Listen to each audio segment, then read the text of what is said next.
دا ورو سوال کړی چې دا دوه حدیثونه دي دا به څنګه جمع کوو. یو حدیث دا دی چې څوک د کوډګر او د جادوګر خواله ورشي نو څلوېښت ورځې لمونځ نه قبلیږي، بلکې دا دی چې دا سړی کافر شو. نو دا حدیثونه به څنګه جمع کوو؟ یو کې کافر کېږي او بل کې څلوېښت ورځې لمونځ نه قبلیږي. الجواب هېڅ تعارض الحمدلله په دې حدیثونو په دې دوو حدیثونو کې نشته. دا اولنی حدیث په صحیح مسلم کې دی، من اتی عرافا فسأله عن شيء فصدقه لم تقبل له صلاة 40 یوما. چې یو سړی په کوډګر، جادوګر، پالګر، نجومي هغه پسې ورشي او د یو شي تپوس ترې وکړي،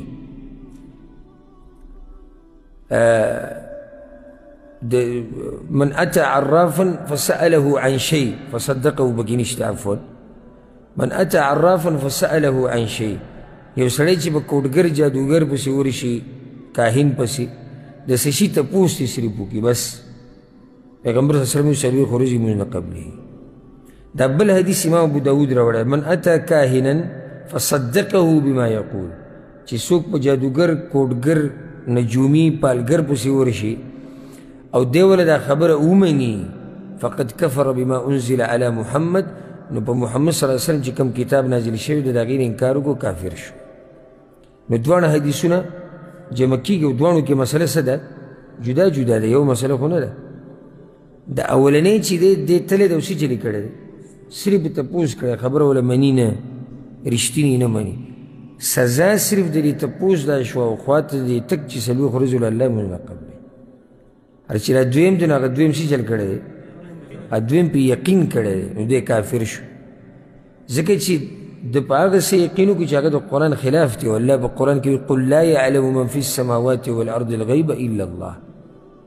د غیب و علم صرف د الله سره دی، او د دا یقین وکړو چې د غیب و علم ده سره هم دی، نو دې د سره سړی څه شو؟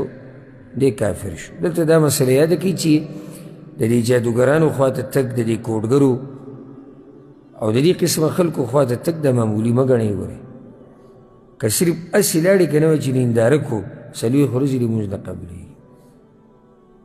او چې دې تپوس وکړو په خبرو د له یقین وکړو نو بیا خو کفر ته یو سړی ووایي، والعیاذ بالله. الا هغه سړی چې هغه د علم د زیاتولو دپاره د دوی خواله ورشي یا تپوسونه ترې کوي یا پروګرام وله ګوري چې خلکو ته حقیقت بیان کړي، د دوی د حقیقت نه خبر شي، هغه سړي دپاره جایز دی. والله اعلم.